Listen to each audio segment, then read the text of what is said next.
2x4 ফুটের আয়নাঘরে চলত পাশবিক নির্যাতন, প্রমাণ মোছার চেষ্টায় ক্ষুব্ধ ভুক্তভোগীরা, জড়িতদের বিচার দাবি। আপনি যদি সুযোগ দেন, এখানে তো অনেক মানুষ চেষ্টা করবে যে এভিডেন্স কিছু আমরা সরিয়ে ফেলি, ডিস্ট্রয় করে ফেলি। যতটুকু এভিডেন্স আছে ওটা অনেক যথেষ্ট আছে কনভিকশনের জন্য। ওয়ার্ল্ড গভর্নমেন্ট সামিটে যোগ দিতে দুবাইয়ে ডক্টর ইউনূস, ভিসা জটিলতা নিরসন ও বাণিজ্য সম্প্রসারণ গুরুত্ব পাবে আলোচনায়। ইউএইতে আমাদের ভিসা কিন্তু বন্ধ আছে, তো স্যার চেষ্টা করবেন যে এই বিষয়টা নিয়ে রেজ করতে। শেয়ার বাজারে কারসাজি বন্ধে মার্জিন লোন নিয়ে নতুন আইন প্রস্তাব টাস্কফোর্সের, বাস্তবায়নের আগে বিদ্যমান সমস্যা সমাধানের তাগিদ। এবং ট্রাম্পের উদ্যোগে শান্তি আলোচনায় বসতে রাজি পুতিন জেলেনস্কি, ভূখণ্ড ফেরত ও ন্যাটোতে যোগদানের স্বপ্ন ফিকে ইউক্রেনের।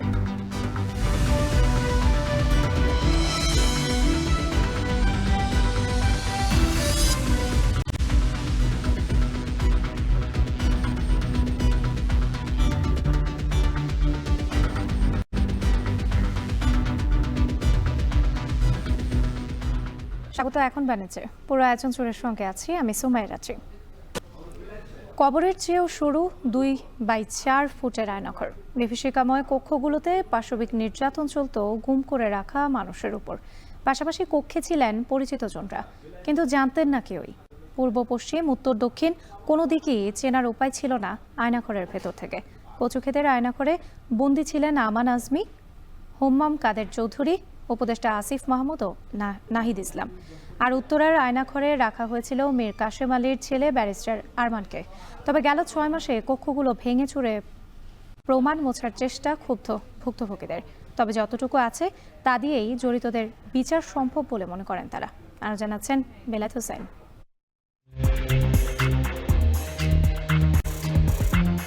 ঘুটঘুটে অন্ধকার, পুরো ভূতড়ে এক পরিবেশ, যেন কবরের আরেক রূপ, যেখানে দিনের পর দিন আটকে রাখা হতো নিরীহ নিরপরাধ মানুষকে, করা হতো নির্মম পাশবিক নির্যাতন। এটি রাজধানীর উত্তরায় অবস্থিত র‍্যাব 1-এর অধীনস্থ একটি আয়নাঘরের দৃশ্য, যেখানে গুম করে রাখা হয়েছিল জামায়াত নেতা মীর কাশেম আলীর ছেলে ব্যারিস্টার আরমানকে।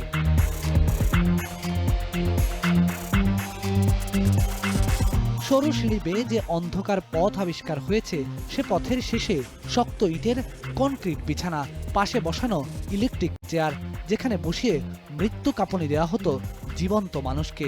এটিও র‍্যাব 1-এর উত্তরার আরেকটি দৃশ্য। সূত্র বলছে, আয়নাঘরের প্রতিটি কক্ষের আয়তন 4 ফিট লম্বা, 2 ফিট চওড়া, কোনোটি তার চেয়েও ছোট। অর্থাৎ মানুষের বাসাবাড়িতে যে স্বাভাবিক খাট বা বিছানা থাকে, তার থেকেও সরু আয়নাঘরের কক্ষগুলো। ওদিকে ওই সেলটার মধ্যে আলো ঢোকার কোনো রাস্তা ছিল না। ওই কক্ষটা একদম মাঝখানে ছিল বিল্ডিং এর। প্রথম মাসখানেক আমি তাদেরকে বারবার করে জিজ্ঞেস করছি পশ্চিম দিকটা কোন দিকে আমি নামাজ পড়বো, কোনো জবাব কিছু পেতাম না। এবার দেখা যাক আরেকটি টর্চার সেলের চিত্র, যেখানে লাগানো কিছু অ্যাডজাস্ট ফ্যান। বন্দিশালার এই কক্ষগুলোও কবরের মতো ছোট। এগুলো রাজধানীর কচুক্ষেত এলাকার দৃশ্য, যেখানে রাখা হয়েছিল জুলাই বিপ্লবের প্রধান সমন্বয়ক নাহিদ ইসলামকে। চাপ দেওয়া হয়েছিল আন্দোলন প্রত্যাহারের। এই আয়নাঘরটিও কচুক্ষেত এলাকায় অবস্থিত। এখানে 4 দিন আটকে রাখা হয়েছিল উপদেষ্টা আসিফ মাহমুদ সজীব ভুঁইয়াকে। তার ভাষ্যমতে কক্ষটিকে এখন ভেঙে বড় করা হয়েছে। কচুক্ষেত এলাকার আয়নাঘরে গুম করে রাখা হয়েছিল জামায়াত নেতা গোলাম আজমের ছেলে অবসরপ্রাপ্ত ব্রিগেডিয়ার জেনারেল আমান আজমিকে। পাশের কক্ষেই ছিলেন বিএনপি নেতা সালাউদ্দিন কাদের চৌধুরীর ছেলে হুম্মাম কাদের চৌধুরী। পাশাপাশি ছিলেন, কিন্তু জানতেন না দুজনের কেউ। কখনোই জানতাম না। আমি ওনার গলার আওয়াজ শুনতাম, একজন ভদ্রলোকের গলার আওয়াজ শুনতাম যে উনি নামাজ পড়ছে, উনি কোরআন শরীফ পড়ছে। সবকিছু ছাপিয়ে এখন সবচেয়ে বড় প্রশ্ন, আয়নাঘরের এই কক্ষগুলো কেন ভেঙে ফেলা হলো, কিংবা কখন ভাঙা হলো, কেনই বা নতুন করে সাজানোর চেষ্টা করা হলো। আপনি যদি সুযোগ দেন, এখানে তো অনেক মানুষ চেষ্টা করবে যে এভিডেন্স কিছু আমরা সরিয়ে ফেলি, ডিস্ট্রয় করে ফেলি। আমরা সবাই জানি যে একটা বিল্ডিংকে ডিমলিশ করতে বেশি সময় লাগে না, এক রাতের মধ্যে ওটা হয়ে যায়, যেটা আমরা দেখেছি।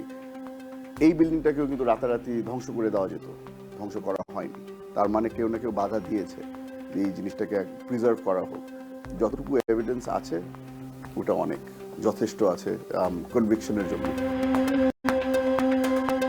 কতটা ভয়ঙ্কর এইসব আয়নাঘরের চিত্র তা কেবল উপলব্ধি করেছে তারা যারা দিনের পর দিন বন্দী থেকেছে আয়নাঘরের সরু অন্ধকার কক্ষগুলোতে। তাই তো বিচারের দাবিতে অনড় অবস্থানে বন্দিশালার নির্মম নির্যাতনের শিকার সেই মানুষগুলো। বেলায়েত হোসাইন, এখন, ঢাকা। ওয়ার্ল্ড গভর্নমেন্ট সামিটে অংশ নিতে রাতে দুবাইয়ে পৌঁছেছেন প্রধান উপদেষ্টা ডক্টর মোহাম্মদ ইউনূস। 2 দিনের সফরে আলোচনায় বসবেন বিশ্ব নেতাদের সঙ্গে, তুলে ধরবেন বৈশ্বিক নানা চ্যালেঞ্জ মোকাবেলায় বাংলাদেশের অবস্থান। এর পাশাপাশি সংযুক্ত আরব আমিরাতে শ্রমিকদের ভিসা জটিলতা নিরসন ও বাণিজ্য সম্প্রসারণের বিষয়েও আলোচনা করবেন প্রধান উপদেষ্টা। আমিরাত থেকে কামরুল হাসান জনির প্রতিবেদনে বিস্তারিত।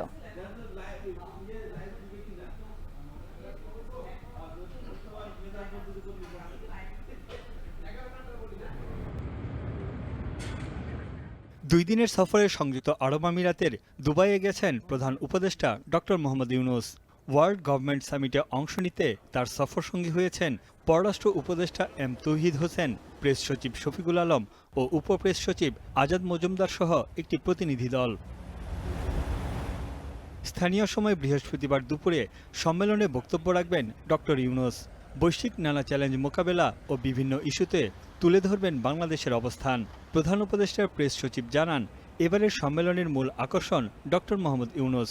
ওয়ার্ল্ড গভর্নমেন্ট সামিটে ওনার ঠিক লাঞ্চের পরপরই ওনার একটা লাঞ্চ বা লাঞ্চের আগে ওনার একটা স্পিচ আছে, সেখানে উনি কথা বলবেন। এবারের ওয়ার্ল্ড গভর্নমেন্ট সামিটের মূল অ্যাট্রাকশন হচ্ছেন প্রফেসর ইউনূস। এছাড়া সংযুক্ত আরব আমিরাতের সঙ্গে সম্পর্ক উন্নয়ন, বাণিজ্য সম্প্রসারণ ও প্রবাসীদের ভিসা জটিলতা নিরসন নিয়ে আলোচনায় জোর দেবেন প্রধান উপদেষ্টা। দুবাইয়ের যে রুলার শেখ রশিদ আল মাকতুমের সাথে একটা মিটিং আছে সকালে। ইউএইতে আমাদের ভিসা কিন্তু বন্ধ আছে, তো স্যার চেষ্টা করবেন যে এই বিষয়টা নিয়ে রেজ করতে এবং এই বিষয় নিয়ে কথা হবে। স্থানীয় সময় বুধবার রাত 11:02 দুবাই আন্তর্জাতিক বিমানবন্দরে প্রধান উপদেষ্টাকে স্বাগত জানান দেশটির ক্রীড়ামন্ত্রী আহমদ বেলহুল আল ফালাসি। এ সময় আরও উপস্থিত ছিলেন আমিরাতে নিযুক্ত বাংলাদেশের রাষ্ট্রদূত তারেক আহমেদ ও ঢাকায় আমিরাতের রাষ্ট্রদূত আবদুল্লাহ আলী খাসাইফ আল হামুদি। ওয়ার্ল্ড গভর্নমেন্ট সামিটে বিশ্বের অন্তত 30 দেশের রাষ্ট্র ও সরকার প্রধান অংশ নেবেন। 80টিরও বেশি আন্তর্জাতিক সংস্থা, 140টি সরকারি প্রতিনিধি দল, 6000-এর বেশি অংশগ্রহণকারী ও শীর্ষস্থানীয় বিশেষজ্ঞরা অংশ নেবেন সম্মেলনে। এখন সংযুক্ত আরব আমিরাত। পুঁজিবাজারে বিনিয়োগের 50 থেকে 80% মার্জিন লোন পেয়ে থাকেন বিনিয়োগকারীরা। তবে ঋণ দেওয়ার সীমা মানে না অনেক প্রতিষ্ঠান। মার্চেন্ট ব্যাংকের সঙ্গে আতাত করে বেশি পরিমাণে ঋণ নেয় অসাধু চক্র। কারসাজির মাধ্যমে দুর্বল মৌলভিত্তির শেয়ারের দাম বাড়ায়, এরপর মূল্য সংশোধন হলে ক্ষুদ্র বিনিয়োগকারীরা চরমভাবে ক্ষতিগ্রস্ত হন। 2010-এর পর থেকে যার পরিমাণ দাঁড়িয়েছে 10 থেকে 20 হাজার কোটি টাকা। তাই বাজারের এই গলার কাটাকে দূর করতে নতুন মার্জিন ঋণ আইন প্রস্তাব করেছে টাস্কফোর্স। আইন বাস্তবায়নের আগে মার্জিন ঋণের বিদ্যমান সমস্যা সমাধানের তাগিদ দিয়েছেন ব্রোকারেজ মালিকরা। নতুন আইন বাস্তবায়নে বিনিয়োগকারীদের ক্ষতি কমবে বলে মনে করেন বিশ্লেষকরা। আরও জানাচ্ছেন আতাউর নিয়ন। পুঁজিবাজারে বিনিয়োগের 50 থেকে 80% মার্জিন লোন বা বিনিয়োগ ঋণ সুবিধা পেয়ে থাকেন বিনিয়োগকারী। ক্রয় করা শেয়ার ও ইউনিটের বিপরীতে নির্ধারিত সুদে এই ঋণ দিয়ে থাকে মার্চেন্ট ব্যাংক এবং ব্রোকারেজ হাউস। তবে ঋণ দেওয়ার সীমা মানে না অনেক প্রতিষ্ঠান। কোনো সময় গ্রাহকের বিনিয়োগের বিপরীতে 10 গুণ পর্যন্ত ঋণ দেয় বিভিন্ন ব্রোকারেজ। এর ফলে বাজারে ভয়াবহ নেতিবাচক অবস্থা তৈরি হয়। 2010 সালেও মার্জিন ঋণের কারণে শেয়ার বাজারে বড় বিপর্যয় হয়েছে। মার্জিন ঋণের ভয়াবহতা নিয়ে জার্মানির এক প্রতিবেদনে এই ঋণকে বাজারের জন্য অভিশাপ বলা হয়েছে। মার্চেন্ট ব্যাংকের সঙ্গে আতাত করে বেশি পরিমাণে ঋণ নেয় কারসাজি চক্র। ফলে তার ইচ্ছেমতো দুর্বল মৌলভিত্তির শেয়ার নিয়ে কারসাজির মাধ্যমে সেগুলোর দাম অতিমূল্যায়িত করে। এরপর বাজারে মূল্য সংশোধন হলে ক্ষুদ্র বিনিয়োগকারীরা চরমভাবে ক্ষতিগ্রস্ত হয়। 2011 সালে দেশের শেয়ার বাজারে মার্জিন ঋণ নিয়ে ক্ষতির সম্মুখীন হয়েছেন এমন বিনিয়োগকারীর সংখ্যা ছিল 6,69,000, আর তাদের মোট ক্ষতির পরিমাণ 10,070 কোটি টাকা। আর সবশেষ এর পরিমাণ 15,000 কোটি টাকারও বেশি হওয়ার আশঙ্কা করা হয়েছে। এছাড়া পতিত আওয়ামী সরকারের আমলে মার্জিন ঋণ নিয়ে কারসাজির সুযোগ করে দিয়েছে খায়রুল ও শিবলি কমিশনার, যার মাধ্যমে সালমান এফ রহমান এবং অন্যান্যরা বাজার থেকে হাতিয়ে নিয়েছে 1 লাখ কোটি টাকার বেশি। আর পতন হলে ফ্লোর প্রাইজের মাধ্যমে এ ঋণের সুদের চাপে ক্ষতিগ্রস্ত হয়েছেন প্রতিষ্ঠান ও ক্ষুদ্র বিনিয়োগকারী। তাই 5 আগস্ট হাসিনা সরকার পতনের পর পুঁজিবাজার সংস্কারে ইতোমধ্যে মার্জিন ঋণের খসড়া আইন প্রস্তাব টাস্কফোর্স জমা দিয়েছে। 2010-এর পর থেকে দেশের পুঁজিবাজারে কাগজে কলমে মার্জিন ঋণের দায় রয়েছে 5,000 কোটি টাকার বেশি। তবে বাস্তবে এই দায় 10,000 কোটি টাকার বেশি বলে দাবি করেন অনেকে।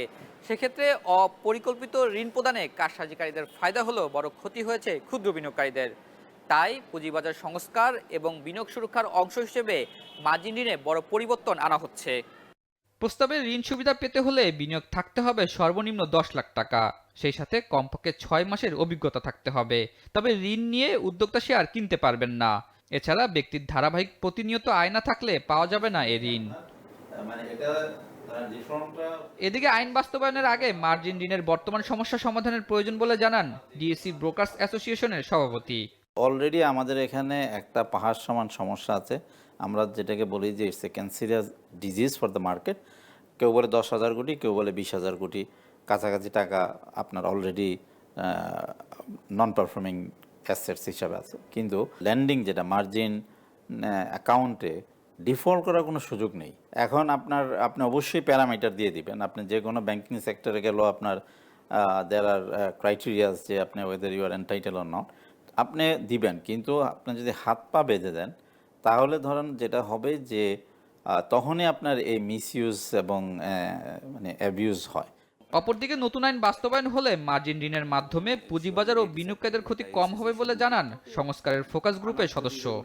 মার্কেটে 2010-এর পর থেকে অনেক লোক ক্ষতিগ্রস্ত হয়েছেন এই মার্জিন লোনের কারণে। সো আমরা এই জিনিসটাকে একটু লিমিট করতে চেয়েছি যে সবাই যেন এসেই মার্জিন লোন এটা না নিতে পারেন, যাদের মার্কেটে একটু অভিজ্ঞতা আছে, যাদের সেই লসগুলো অ্যাবজর্ব করার ক্যাপাসিটি আছে, তারাই যেন শুধুমাত্র এই মার্জিন লোন এই প্রোডাক্টটা অ্যাভেল করেন। মার্কেটের স্পেকুলেটিভ যে বিহেভিয়ার সেটা তো থাকবেই, হ্যাঁ, কিন্তু স্পেকুলেশনটা যাতে খুব বেশি মাত্রায় না হয় সেই জন্য আমরা লিস্ট অফ মার্জিনেবল সিকিউরিটিজ যেটা সেখানে কিছু ক্রাইটেরিয়া আমরা চেঞ্জ এনেছি। বর্তমানে বাংলাদেশের শেয়ার বাজারে লেনদেনযোগ্য বিও অ্যাকাউন্টের সংখ্যা 17,50,000। এসব বিও অ্যাকাউন্টে মোট শেয়ার সংখ্যা 10,141 কোটি।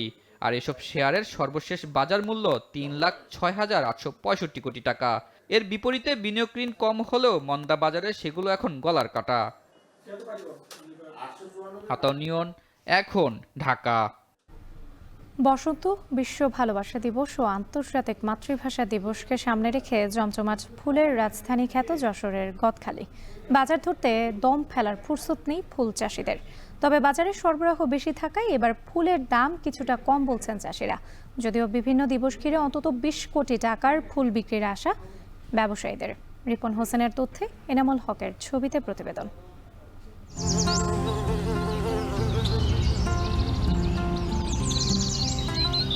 যশোরের গদখালির মাঠ জুড়ে রাজসিক সৌন্দর্য ছড়াচ্ছে গোলাপ, গ্লাডিওলাস, রজনীগন্ধা সহ বিভিন্ন ফুল। বর্ণিল আভা ছড়ানো এইসব ফুল জানান দিচ্ছে বসন্তের আগমনী বার্তা। ফুলের রাজধানী খ্যাত ঝিকরগাছার গদখালি অঞ্চলে বছর জুড়ে ফুলের চাষ হলেও ডিসেম্বর থেকে এপ্রিল পর্যন্ত এই 5 মাস ভরা মৌসুম। আসন্ন এই মৌসুমের বাজার ধরতে তাই দম ফেলার ফুরসত নেই চাষিদের।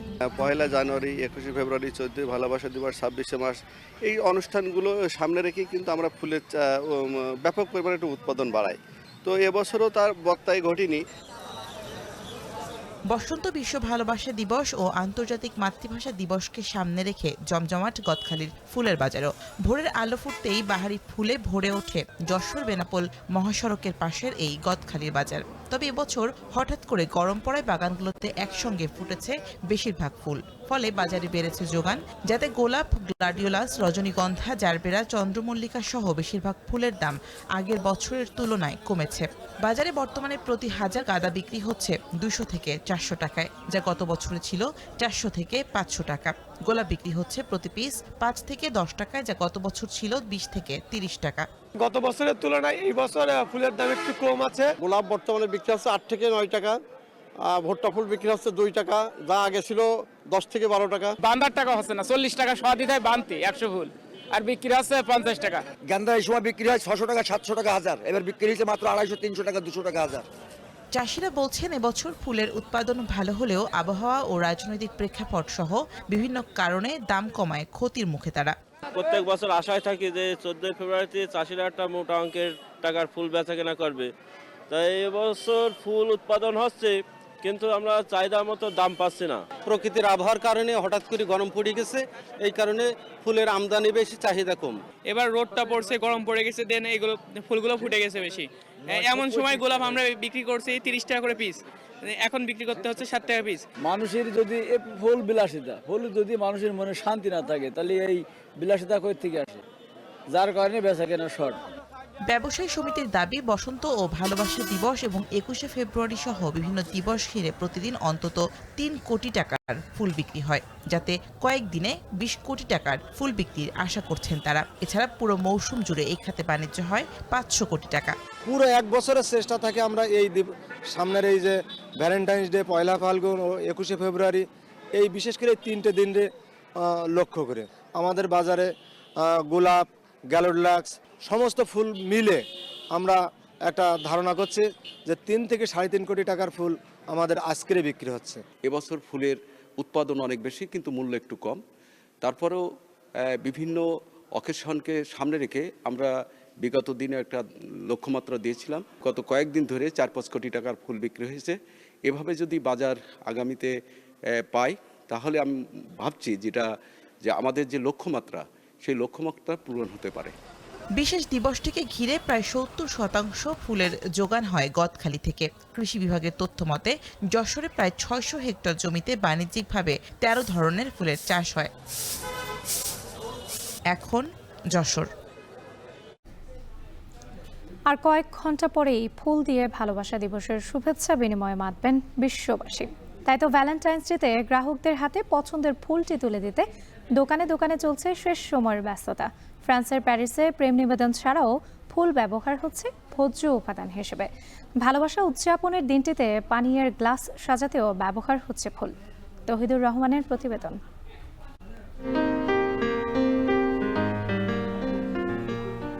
ভ্যালেন্টাইন ডে বা বিশ্ব ভালোবাসা দিবস শুরুর বাকি মাত্র কয়েক ঘন্টা। এর মধ্যেই দেশে দেশের ফুলের দোকানগুলোতে চলে এসেছে বাগানের সেরা সেরা ফুলগুলো। গ্রাহকদের নজর কাড়তে দৃষ্টিনন্দন করে সাজিয়ে রাখা হচ্ছে বাহারি ফুল, ছড়াচ্ছে মন মতানো সৌরভ। দোকানে থরে থরে সাজানো ফুলের এই দৃশ্যটি ফ্রান্সের রাজধানী প্যারিসের। ভালোবাসা দিবসে গ্রাহকরা চাওয়া মাত্রই পছন্দের ফুলটি হাতে তুলে দিতে চলছে শেষ সময়ের ব্যস্ততা। দম ফেলার ফুরসত নেই বিক্রয় কর্মীদের। এখন কেবল অপেক্ষা ভালোবাসার শুভেচ্ছা বিনিময়ে মেতে উঠতে যাওয়া মানুষের কাছে ফুল পৌঁছে দেওয়ার। La fleur, de manière plus traditionnelle, vient à travers le monde. Donc à 85%, ça vient de l'étranger, de la Chine, de la Colombie. Donc c'est quand même une... প্যারিসের এই ফুল দোকানে জানালেন, ফুল সাজসজ্জা ও ভালোবাসার ভাব আদান প্রদানের উপলক্ষ হলেও দোকানটিতে এমন বিশেষ ফুলও আছে যা খাওয়ার উপযোগী। ফুলের নাম carnation. Donc ça c'est vraiment une fleur que j'aime beaucoup. Moi l'hiver c'est vraiment une fleur qui a des saveurs qui sont intéressantes. Ça va être proche du clou de girofle, un peu radis noir.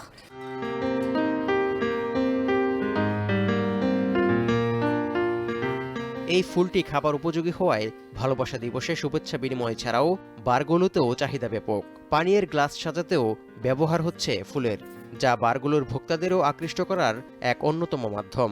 চুমুকে চুমুকে পাওয়া ফুলের মোহনীয় সৌরভে হারিয়ে যান ভোক্তারা। Même s'il n'y en a pas dans le cocktail, on va dire que ça va biaiser un peu votre cerveau quelque part et vous allez sentir quelque chose de plus floral dans votre drink, même s'il n'y en a pas. Et c'est vraiment très très bien. ফ্রান্সের প্রায় 85% ফুলই আমদানি হয় বিশ্বের বিভিন্ন দেশ থেকে। তাই দেশীয় ফুল উৎপাদকদের টিকিয়ে রাখার ক্ষুদ্র প্রয়াস হিসেবে 2018 সালে প্যারিসের এই দোকানটি দিয়ে ফুল ব্যবসা শুরু করেন ব্লাঞ্চ পিয়াট। আমদানি করা ফুলের বিরুদ্ধে যুদ্ধ ঘোষণা হিসেবে স্থানীয় 10 জন ফুল উৎপাদকের কাছ থেকে সংগ্রহ করা ফুল দিয়ে এগিয়ে নিচ্ছেন ব্যবসা। তৌহিদুর রহমান, এখন বিশ্ব। বরিশালে শুরু হয়েছে টিসিবির স্বল্প পণ্য বিক্রি কার্যক্রম। সিটি কর্পোরেশনের 30টি ওয়ার্ডে দেয়া হচ্ছে এসব পণ্য। এ নিয়ে আরও জানাতে যুক্ত হচ্ছেন ফেরদাউস সোহাগ। সোহাগ, টিসিবির পণ্য কিনতে ক্রেতাদের ভিড় কেমন দেখছেন? কতজন উপকারভোগী এসব পণ্য পাবেন জানাবেন।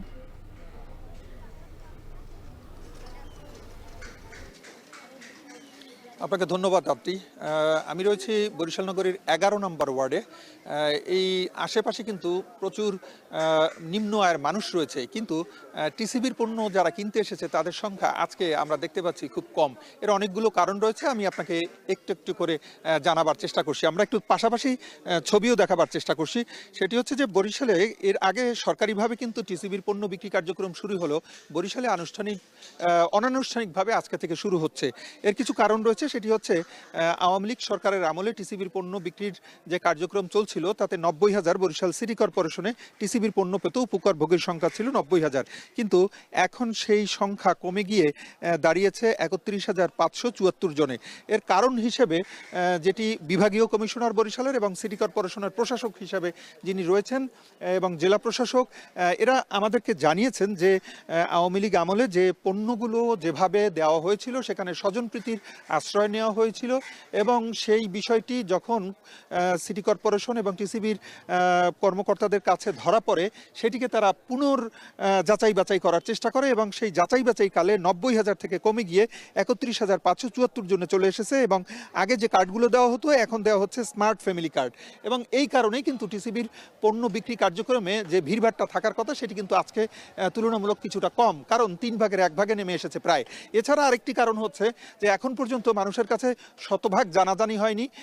এছাড়া আরেকটা সমস্যা যেটা এখানে এসে যারা টিসিবির গ্রহীতা তারা পেয়েছে, এবার ওটিপি দিয়ে শুরুটা করা হচ্ছে, অর্থাৎ স্মার্ট কার্ড যেহেতু একটি ওটিপি চলে যায় যা যিনি ক্রেতা বা পণ্য নিতে এসছেন তার কাছে। তো সাধারণ যারা এখানে অনেক অশিক্ষিত মানুষ রয়েছে যাদের পক্ষে এই ওটিপি খুঁজে বের করা বা যা কিছু করণীয় এটি কিন্তু একটু কঠিন হয়ে দাঁড়ায়, এবং সেই কারণে কিন্তু তারা বুঝে উঠতে না পারার কারণে অনেকে আবার মোবাইল নিয়েও আসেনি। এইসব জটিলতার কারণে কিন্তু আসলে এই সমস্যাটা তৈরি হচ্ছে। একটু জানিয়ে রাখি যে বরিশাল নগরীতে কিন্তু প্রত্যেকটা ওয়ার্ডেই কিন্তু এখন টিসিবির পণ্যের যে জনসংখ্যা, টিসিবির পণ্যের উপকার ভোগের সংখ্যা কমে গিয়েছে। মহানগরীতে 109 জন কিন্তু টিসিবির ডিলার রয়েছে, এবং তারাও যেটি বলছে যে যেসব পণ্য দেয়া হচ্ছে তাতে কিন্তু তাদের পরিমাণ কিন্তু চাল, ডাল, ভোজ্য তেল এবং চিনি এবং সবই টিসিবির যে নির্ধারিত রেট সেই রেটে দেয়া হচ্ছে, এবং বাজারের যে মূল্য তার চেয়ে কিন্তু অনেক কম মূল্যে এখানে পাচ্ছে। আর যারা পাচ্ছে তারা কিন্তু তাদের মধ্যে এক ধরনের সন্তুষ্টতা রয়েছে, তারা আনন্দিত, তারা খুশি, কিন্তু যারা পায়নি তাদের মধ্যে কিন্তু কষ্টের হাহাকার। এবং বেশ কয়েকজন আমাদের কাছে বলেছে যে যারা পায়নি তারা পেতে চায়, এবং সরকারের পুনর্বিবেচনা করার জন্য তাদের কাছে অনুরোধ জানানো হয়েছে। এতটুকু ছিল বরিশালে যে টিসিবির পণ্য কার্যক্রম বিক্রয় শুরু হয়েছে তার সবশেষ খবর। বরিশালে শুরু হয়েছে টিসিবির স্বল্প পণ্য বিক্রি কার্যক্রম। এ নিয়ে বিস্তারিত জানাতে যুক্ত ছিলেন সহকর্মী ফেরদাউস সোহাগ। উন্নত চিকিৎসা সেবা বঞ্চিত হচ্ছেন বরিশাল বিভাগ সহ দক্ষিণাঞ্চলের 11 জেলার প্রায় 1.5 কোটি মানুষ। শেরেবাংলা মেডিকেল কলেজ হাসপাতালের বিভিন্ন যন্ত্রাংশ বিকল থাকায় এমন পরিস্থিতির সৃষ্টি হয়েছে। যদিও হাসপাতালটির পরিচালক বলছেন দ্রুত সময়ের মধ্যে যন্ত্রাংশগুলো চালু করার উদ্যোগ নেওয়া হচ্ছে। মাহমুদ নবীর তোলা ছবিতে আর জানাচ্ছেন অমিত হাসান। 6 বছর ধরে বিকল পড়ে আছে বরিশাল শেরেবাংলা মেডিকেল কলেজ হাসপাতালের চক্ষু বিভাগের অত্যাধুনিক ল্যাসিক মেশিন, আর চোখের ছানি অপারেশনের ফ্যাকো মেশিনটিও নষ্ট প্রায় 7 মাস। এমনই নানা সমস্যায় জর্জরিত হাসপাতালটি। এর মধ্যেই বহির্বিভাগে চোখের সমস্যা নিয়ে বিভাগের বিভিন্ন জেলা উপজেলার মানুষ কম খরচে চিকিৎসা নিতে ভিড় করেন। মেশিনগুলো নষ্ট থাকায় উন্নত চিকিৎসা থেকে বঞ্চিত হতে হচ্ছে সাধারণ রোগীদের।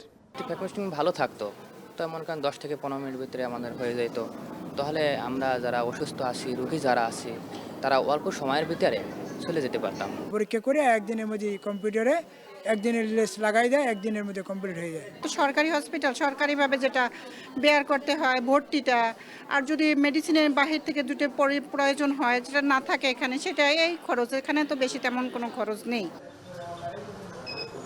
বরিশাল শেরেবাংলা মেডিকেল কলেজ হাসপাতালের চক্ষু বিভাগে প্রতিদিন গড়ে রোগী ভর্তি থাকছেন 15 জন, আর বহির্বিভাগে প্রতিদিন গড়ে 200 থেকে 250 জন রোগী চোখের নানা সমস্যা নিয়ে আসেন, যাদের মধ্যে বেশিরভাগ রোগীর চোখে ছানি সমস্যা। কিন্তু চোখের ছানি অপারেশনের ফ্যাকো মেশিনটি প্রায় 7 মাস ধরে বিকল থাকায় বর্তমানে অপারেশন হচ্ছে পূর্বের কনভেনশনাল পদ্ধতিতে। তান্ত্রিক যে লোকগুলো ছিল যারা এই সুবিধাটা পাচ্ছিল না, তারা কিন্তু এখান থেকে বেশ সুবিধা নিতে পারছিল, কিন্তু আমরা গত 1 বছর যাবত তো প্রায় এই সুবিধাটা দিতে পারছি না। মেশিনটা অকেজ হয়ে বসে আছে। আমরা যদি এই মেশিনটি যদি মেরামত করা হয় এবং যদি আরেকটি মেশিন আমাদেরকে সরবরাহ করা হয়, আধুনিক মেশিন, তাহলে আমাদের রোগীরা উপকৃত হবে। হাসপাতালটির পরিচালক জানায়, দেশের অন্যান্য হাসপাতালের তুলনায় অনেকটা পিছিয়ে বরিশাল শেরেবাংলা মেডিকেল কলেজ হাসপাতাল। জনবল, প্রয়োজনীয় চিকিৎসা সরঞ্জাম সবকিছুই অপ্রতুল। তো দামি একটা মেশিন, এবং এটা যেটা রিপেয়ার করতে গেলে যেটা আমরা দেখেছি প্রায় মোর দেন 3 কোটি টাকার বেশি লাগবে, এবং তারপর যখন রিপেয়ার করবো দেখবেন আজকে এটা ওটা নষ্ট হচ্ছে এবং লোকজন খুঁজে পাওয়া টাফ হবে। তো এই জন্য আমাদের যেটা সিদ্ধান্ত যেটা আমরা নিয়েছি, সেই মেশিনটা আমরা সিএমএসডি বা নিমোদেরকে বলবো ওরা মেশিনটা ঢাকায় নিয়ে অন্য কোথাও ইনস্টল করে রিপেয়ার ওখানে করে। 2014 সালে 11 কোটি 90 লাখ টাকা ব্যয়ে বরিশাল শেরেবাংলা মেডিকেল কলেজ হাসপাতালের লেসিক মেশিনটি সরবরাহ করা হয়। চালুর পর মেশিনটিতে বেশ কয়েকবার সমস্যা দেখা দেয়, তবে 2019 সাল থেকে পুরোপুরি অকেজ। আর চোখের ছানি অপারেশনের ফ্যাকো মেশিনটি গেল বছরের জুন থেকে কাজ করছে না। দক্ষিণাঞ্চলের মানুষের চিকিৎসা সেবায় একমাত্র আশ্রয়স্থল এই শেরেবাংলা মেডিকেল কলেজ হাসপাতালটি। তা সত্ত্বেও চিকিৎসক, মেশিনারিজ ও লোকবল সহ রয়েছে নানা ধরনের সংকট। এসব সংকট দূর করা গেলে চোখের চিকিৎসা সেবা আরও উন্নত করা সম্ভব বলে মনে করছেন সংশ্লিষ্টরা। অমিত হাসান, এখন, বরিশাল। প্রধান নির্বাচন কমিশনার সহ নির্বাচন কমিশনারদের সঙ্গে সাক্ষাৎ করতে নির্বাচন কমিশনে গেছেন সেক্রেটারি জেনারেল অধ্যাপক মিয়া গোলাম পরওয়ারের নেতৃত্বে জামায়াতে ইসলামের একটি প্রতিনিধি দল, যেখানে আছেন সহকর্মী বেলায়েত হোসেন। যুক্ত হচ্ছে তার সঙ্গে। বেলায়েত, নির্বাচন কমিশনের সাথে জামায়াতে ইসলামের বৈঠকে কি বিষয়ে আলোচনা হতে পারে আজ? রাত্রি সকাল ঠিক 10টায় জামায়াত ইসলামের একটি প্রতিনিধি দল নির্বাচন কমিশনে এসে পৌঁছেছে এবং 10টার কিছুক্ষণ পরেই নির্বাচন কমিশনের সঙ্গে তারা বৈঠক শুরু করেছে। এই বৈঠকে প্রধান নির্বাচন কমিশনার সহ অন্য 4 জন নির্বাচন কমিশনার উপস্থিত রয়েছেন। পাশাপাশি জামায়াত ইসলামের সেক্রেটারি জেনারেল মিয়া গোলাম পরওয়ারের নেতৃত্বে সহকারী সেক্রেটারি জেনারেল হামিদুর রহমান আজাদ, নির্বাহী পরিষদ সদস্য মতিউর রহমান আকন্দ সহ জামাতের অন্যান্য নেতারা এই বৈঠকে উপস্থিত রয়েছেন। বলে রাখতে চাই যে এই যে জামাতের এই নির্বাচন কমিশনে আসা, এটি প্রায় 1 যুগেরও বেশি সময়ের পর তারা নির্বাচন কমিশনে এসেছে। জানেন যে জামাত ইসলামের কিন্তু বর্তমানে নিবন্ধন নেই। 2008 সালের নির্বাচনের সর্বশেষ জামাত কিন্তু তাদের দাঁড়িপাল্লা প্রতীকে নির্বাচন করেছিল এবং সেই নির্বাচনে তারা 2টি আসন নিয়ে সংসদেও গিয়েছিল। এরপরে নানা ইস্যুতে জামাতের বিরুদ্ধে মামলা হয় এবং জামাত আদালতের নির্দেশে জামাত তার নিবন্ধন হারায়। নিবন্ধন হারানোর এতদিন পার হয়ে যাওয়ার পর এই যে জামাত এখানে এসেছে, এখন নির্বাচন কমিশনের সঙ্গে তারা বৈঠকে বসেছে। স্বাভাবিকভাবেই দেশের চলমান রাজনৈতিক অবস্থা, নির্বাচন এবং জামায়াতের নিবন্ধন নিয়ে তারা নির্বাচন কমিশনের সঙ্গে আলোচনা করবেন এবং পাশাপাশি সাংবাদিকদের তরফ থেকে জামাতের কাছে একটি প্রশ্ন থাকবে যে জাতিসংঘের মানবাধিকার কমিশন যে প্রতিবেদনটি প্রকাশ করেছে গতকাল, সেখানে জামায়াতের ব্যাপারে যে কথাটি এসেছে যে জামাতকে তারা এই বিষয়ে সাক্ষাৎকার নিতে চেয়েছিল জামাতের, কিন্তু জামাতের কোনো নেতা তাদের মুখোমুখি হননি। এই বিষয়ে আমরা জামাত নেতাদের কাছে জানতে চাইব তো যে তারা কেন জাতিসংঘের মানবাধিকার কমিশনকে সহযোগিতা করেননি, এই বিষয়টিও তারা হয়তো এখানে স্পষ্ট করবেন। পাশাপাশি নির্বাচন কমিশনে এই যে তাদের আশা, সেই আশাকে ঘিরে কিন্তু এক ধরনের আলোচনা রয়েছে যে আসলে নির্বাচন কমিশনের সঙ্গে তাদের কি আলোচনা হয়। আমরা প্রধান নির্বাচন কমিশনারের কাছেও জানতে চাইব যে জামাত ইসলামের যেহেতু এখন পর্যন্ত নিবন্ধন নেই, নিবন্ধন না থাকা একটি দলের সঙ্গে তারা যে বৈঠকে বসেছে, কী ধরনের আলোচনা নিয়ে তারা বৈঠকে বসেছে। কারণ স্বাভাবিকভাবেই নির্বাচন কমিশনের সঙ্গে যারা এখন পর্যন্ত বৈঠক করে তারা কিন্তু নির্বাচন কমিশনের নিবন্ধিত রাজনৈতিক দলগুলাই কিন্তু তাদের সঙ্গে বৈঠক করে। যেহেতু 5ই আগস্টের পরে পরবর্তীতে একটি প্রেক্ষাপটে বাংলাদেশের রাজনৈতিক মেরুকরণ ভিন্নভাবে রচিত হয়েছে, সেই জায়গা থেকে জামাত এখানে এসেছে এবং জামাত তাদের সঙ্গে আলোচনা করছে। আমরা অপেক্ষা করছি এই বৈঠক শেষ হলে আমরা তাদের সঙ্গে কথা বলবো। শেষ পর্যন্ত কী আলোচনা হয় সেটি আপনার মাধ্যমে জানানোর চেষ্টা করবো। তো এই ছিল জামাতের সঙ্গে নির্বাচন কমিশনের বৈঠকের আমার কাছে সবশেষ খবর। রাত্রি। নির্বাচন কমিশনারদের সঙ্গে নির্বাচন কমিশনে সাক্ষাৎ করতে গেছেন জামায়াতে ইসলামীর একটি প্রতিনিধি দল। এ বিষয়ে বিস্তারিত জানাতে যুক্ত ছিলেন বেলায়েত হোসেন। দৈনন্দিন জীবনের চাহিদা পূরণ করতে হিমশিম খাচ্ছেন যুক্তরাজ্যে বসবাসরত নিম্ন আয়ের বিভিন্ন শ্রেণী পেশার মানুষ। করোনা মহামারীর পর আয় বাড়ার সাথে সাথে বেড়েছে খরচও। এই অবস্থায় দ্রব্যমূল্যের লাগাম টেনে ধরতে পারছে না স্টারমার প্রশাসন। ভবিষ্যৎ প্রজন্মের কথা ভেবে হতাশ হয়ে পড়েছেন লন্ডন প্রবাসী বাংলাদেশিরাও। লন্ডন থেকে নাইম হাসানের প্রতিবেদন।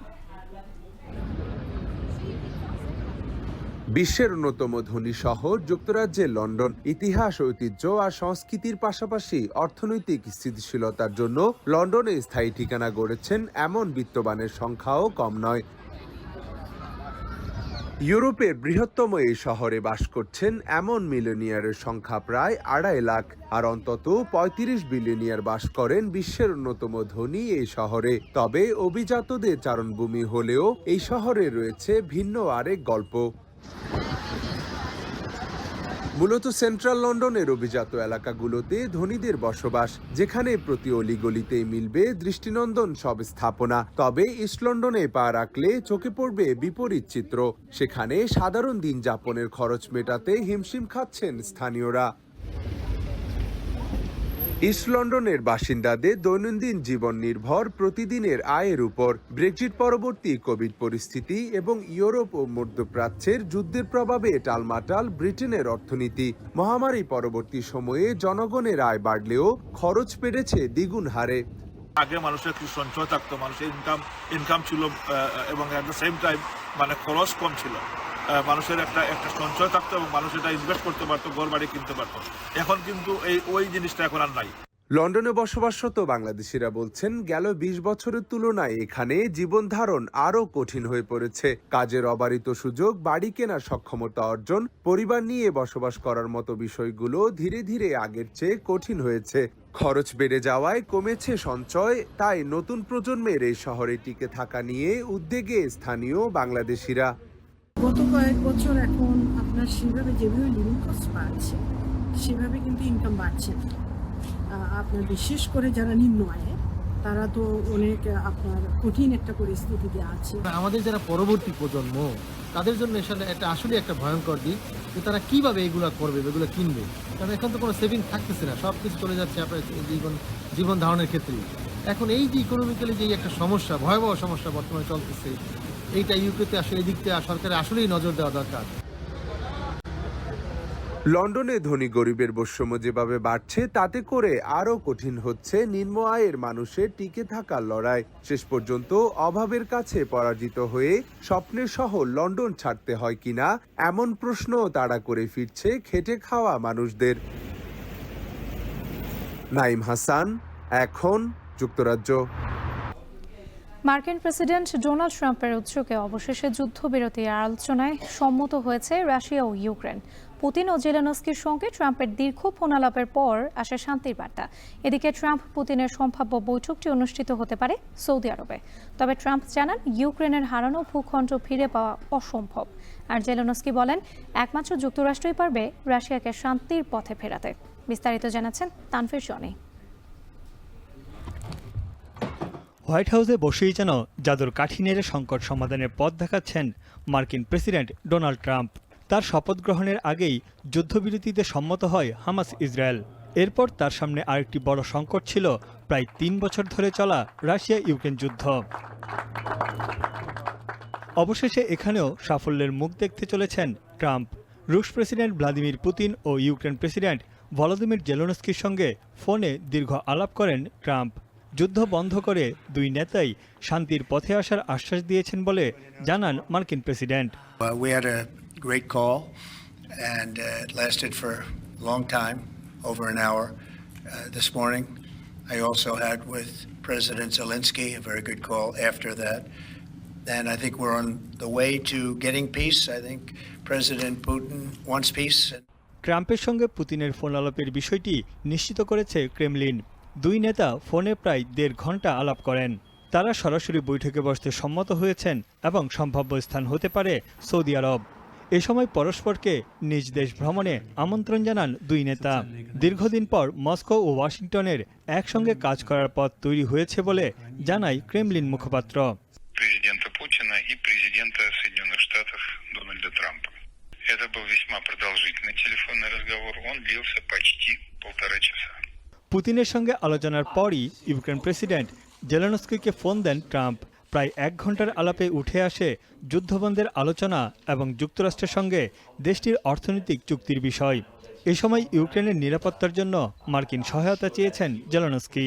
Розмова з президентом Трампом хороша, розмова детальна.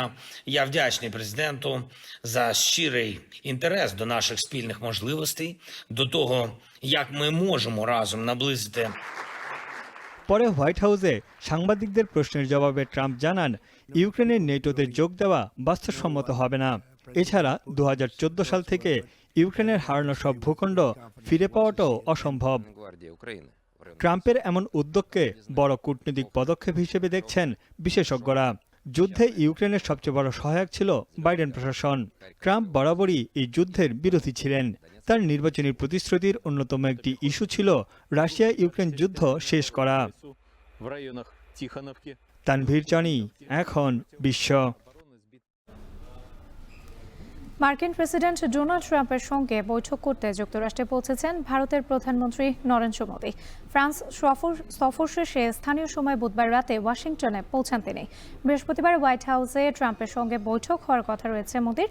যুক্তরাষ্ট্রে দ্বিতীয় মেয়াদে ট্রাম্প ক্ষমতায় আসার পর মোদীর সঙ্গে এটিই হবে তার প্রথম বৈঠক। মার্কিন আমদানি শুল্কের আওতামুক্ত থাকাই মোদীর এবারের যুক্তরাষ্ট্র সফরের মূল এজেন্ডা। এছাড়া অভিবাসন, দ্বিপক্ষীয় বাণিজ্য সহ আলোচনা হতে পারে দক্ষিণ পূর্ব এশিয়ার রাজনীতি সহ বিভিন্ন ইস্যুতে।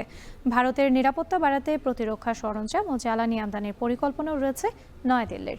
নরেন্দ্র মোদীর 2 দিনের সফরে ধনকুবের ইলন মাস্কের সঙ্গে বৈঠক হওয়ার কথা রয়েছে।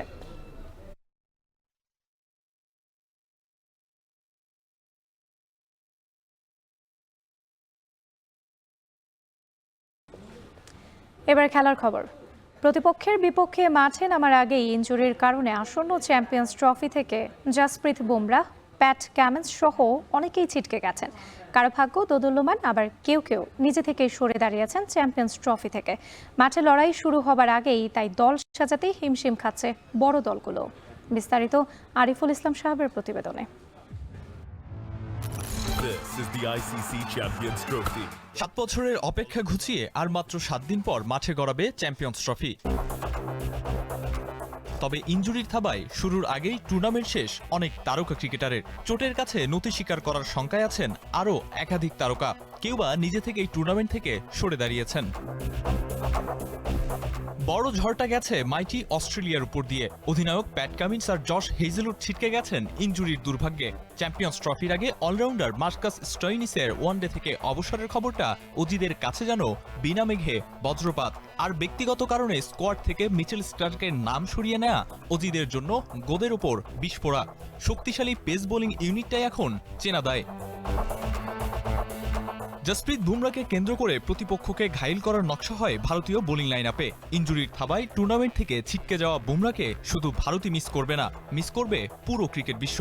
দক্ষিণ আফ্রিকার অ্যান্ড্রিক নোরকেয়া ও জেরাল্ড কোয়েৎজেও আছেন এই তালিকায়। প্রোটিয়াদের রণকৌশলে তাই আসতে পারে বড় পরিবর্তন। প্রথমবারের মতো চ্যাম্পিয়ন্স ট্রফির মঞ্চে খেলার অপেক্ষায় আফগানিস্তান। স্কোয়াডে থেকেও মেরুদণ্ডের ইনজুরির কারণে ইতিহাসের সাক্ষী হওয়া থেকে বঞ্চিত স্পিনার এম গজনফার। পাকিস্তানের চলমান ত্রিদেশীয় সিরিজে দলে থেকেও নেই অলরাউন্ডার রাচিন রবীন্দ্রা। চ্যাম্পিয়ন্স ট্রফির শুরুটা মিস করবেন এটা নিশ্চিত। প্রত্যাশিত উন্নতি না হলে দর্শক হয়েই থাকতে হতে পারে পুরো আসরে। একই সিরিজে কিউইদের বিপক্ষে মাত্র 6 ওভার বোলিং করার পর চোট পান বোলার হারিস রৌফ। গত আসরের ট্র্যাজেডি হিরো হারিসের এবার মাঠে নামা নিয়েই তৈরি হয়েছে বিস্তর শঙ্কা। সব মিলিয়ে দুর্ভাগ্যজনকভাবে তারকা ক্রিকেটারদের ছিটকে যাওয়ার মিছিলে মাঠের লড়াইয়ের উত্তেজনা কিছুটা হলেও হ্রাস পাবে। আরিফুল ইসলাম সাহাব, এখন। শেষ করছি এখন বাণিজ্য। যাওয়ার আগে শিরোনামগুলো আরও একবার। 2x4 ফুটের আয়নাঘরে চলত পাশবিক নির্যাতন। প্রমাণ মোছার চেষ্টায় ক্ষুব্ধ ভুক্তভোগীরা, জড়িতদের বিচার দাবি। আপনি যদি সুযোগ দেন, এখানে তো অনেক মানুষ চেষ্টা করবে যে এভিডেন্স কিছু আমরা সরিয়ে ফেলি, ডিস্ট্রয় করে ফেলি। যতটুকু এভিডেন্স আছে ওটা অনেক যথেষ্ট আছে কনভিকশনের জন্য।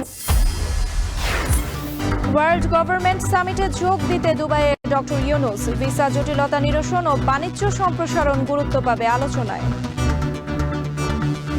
ইউএইতে আমাদের ভিসা কিন্তু বন্ধ আছে, তো স্যার চেষ্টা করবেন যে এই বিষয়টা নিয়ে রেজ করতে।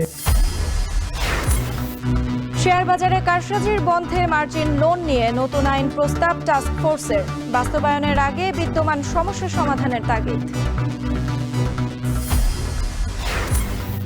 এবং ট্রাম্পের উদ্যোগে শান্তি আলোচনায় বসতে রাজি পুতিন জেলেনস্কি। ভূখণ্ড ফেরত ও ন্যাটোতে যোগদানের স্বপ্ন ফিকে ইউক্রেনের।